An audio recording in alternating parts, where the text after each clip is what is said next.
All right, let's take a look at the inside of this ROCKWOOD GeoPro 19BH. So the bed is 74 by 54, so roughly 6 feet 1 inch by 4.5 feet wide. There is these pop-up outlets here for charging your cell phone, TV, DVD player, stereo, controls. The dinette turns into another sleeping space.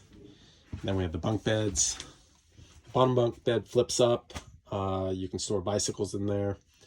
You have the microwave, fridge. Now the fridge lost its front paneling, kept on falling off, so I just leave it off for now. The controller for solar and battery levels.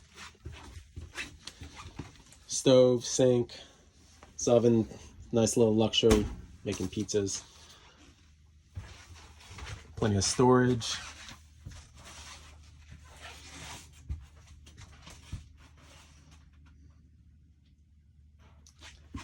And then bathroom.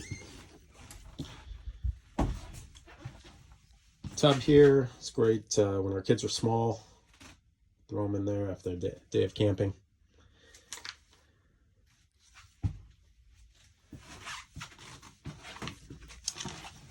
And got some AC, probably missing a couple things, but other than that, if you have any questions, please reach out 805-325-3319. Thank you.